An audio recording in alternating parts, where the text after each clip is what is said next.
Hey guys, so in today's video I'm going to be talking about 6 Rooms by Gemma Amor, and this is a book that I got a few months ago. I think it was before Christmas, in one of my Abominable Book Club boxes, and yeah, I recently finished it and thought I would give it a review. I've been reviewing a load of haunted house stories, and yeah, I just read Nothing But Black and Teeth and The Home Before Dark, which I've just posted reviews on, and my thoughts on this one are mixed. This is kind of like an in-between book for me. First of all, I love the cover. It's absolutely beautiful, and I believe the author did do the cover art, so I think that's beautiful. I really love like creepy old houses, and that's the back. And I was really excited when I got this, and I have read another book by her. I read Dear Lucy, which is a book we also got in Abominable Book Club. I think she's written several books actually. When I looked in the back, she published several independent books, but I believe she now has a publisher, and this is her in the back there. Yeah, she's done several books, and I would be interested to read more by her. I liked Dear Lucy. I will have to say I think I like this one more than Dear Lucy, because it's about a haunted house. Well, a haunted manor house. And basically this story is about a group of people being led around this manor house by a tour guide. So it's one of those houses you go to, you know, with massive estates, and here you get tours around the house where you can go in, look around the rooms, and they'll tell you the history of the house, you know, about stuff that's in the house, like the fancy furniture and the wallpaper and the flooring, and you know how much blah de blah cost, and the history of the family who lived there a little bit normally. And I've been on a few of these tours around manors in England myself, and I find them interesting. So to read a book where it's navigating you through this house, I enjoyed that, because you can really, it describes the rooms very well, and you can really picture the house as the tour is walking through.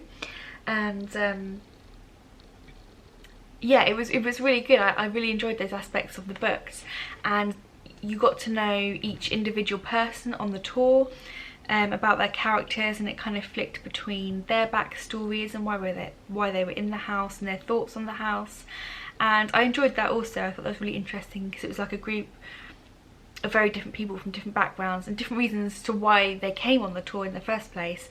I found that really interesting. And right from the get-go, the tour guide who was touring them around the house, you kind of get a sense that something's a little bit off with him. He's kind of a strange character. He comes across as quite stern and pinickety about things. And he's just quite an interesting character, so you kind of know something's going to be going on with him throughout the story. And as the story unfolds, you know, more mysteries come out. And as each person goes around a house, like a different kind of story about the previous owners kind of pops up to each person, and you learn more about the history of the house and why it's creepy, and the previous owners, what happened there. And it kind of unveils, it's like 2 stories unveiling at the same time. Really liked that. I thought that was really interesting.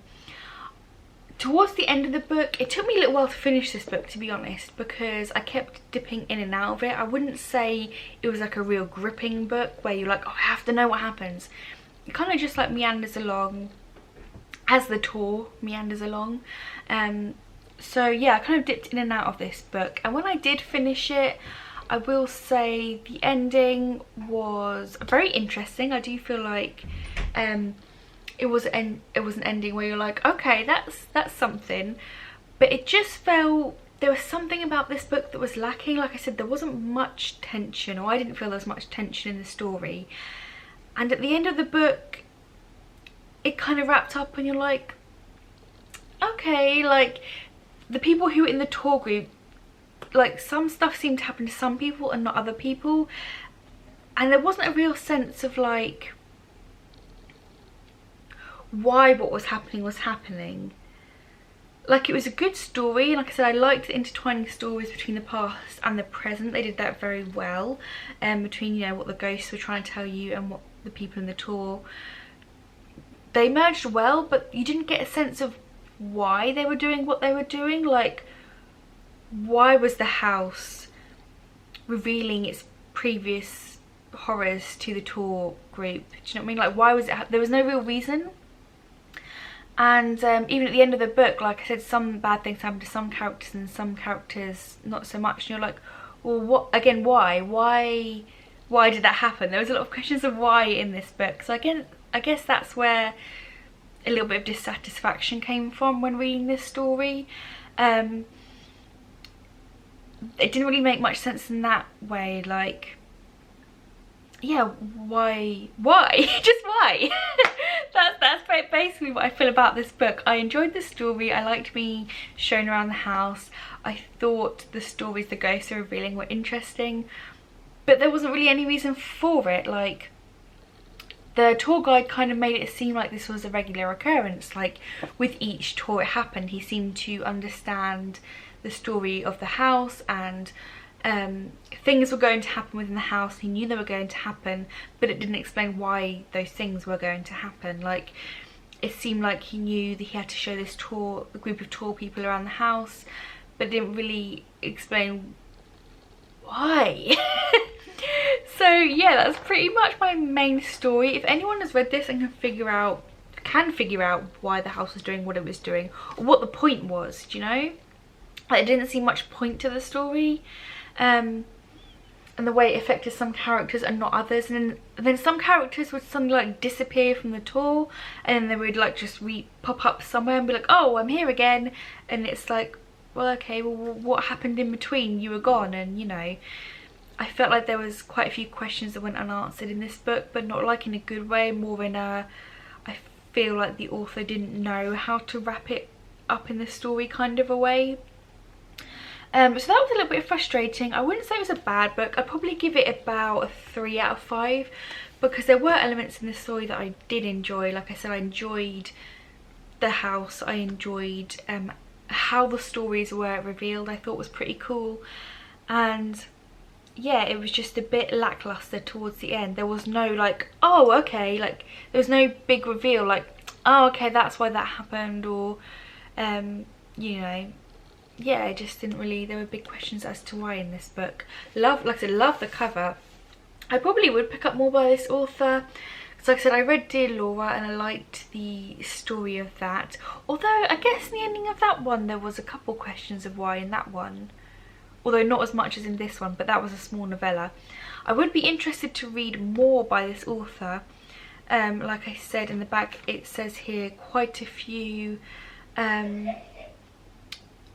she has written quite a few, I can't remember what it said, what was her, she has a short story collections, Cruel Works of Nature, went on to release Dear Laura, which is what I read, Grief of a False God, White Pines, Girl on Fire, These Wounds We Make, and We Are Not Wolves, and then a traditional publishing deal of her novel Full Immersion, which I guess is the one from a publishing house. So 6 Rooms, yeah, it's her 8th published novel. So yeah, I would oh, she co-wrote a short film for 2021. That's interesting. So yeah, I haven't given up on this author. I definitely want to still read more by her. I do like her story concepts. I just feel like they don't quite land for me, and there's always like, just feels like there's a little bit missing to the story. But yeah, I would definitely be interested to pick up some more books by her and see if I enjoy them. So that's pretty much my review wrap up. Like I said, I said these in the other reviews as well, that I have been reviewing a lot of haunted house stories. So I also read Nothing But Blackened Teeth and Home Before Dark. I have just done reviews on both of them, and one I loved, one I hated, and this one's in between. So yeah, it's been a weird month of reading for me. Like I said, I read 3 haunted house stories. Like I said, one I loved, one was meh, this was the meh one, and one I hated. So check out my other book reviews if you want to see my thoughts on those 2. But yeah, overall it was okay. Yeah, 3 out of 5. So if you have read that book and had different feelings to me, then let me know down below. I did look up some Goodread reviews, and I kind of saw the same, where people were like, the story, like as it was going towards the end, there wasn't really much reason for why the house was doing what it was doing, or why the ghosts were doing what they were doing. So yeah, if you do feel differently, then let me know, or if you're still interested on reading this book, then let me know, because like I said, there were good elements to this book. I wouldn't say it was a disappointing read. I did very much enjoy being walked around the house with the tour group and discovering the stories, so that was a positive. So yeah, good idea, just execution I feel like was a little bit off. So yeah, that's everything I have to say. I'm going to stop rambling, and as always, thank you for watching. Until next time, bye guys.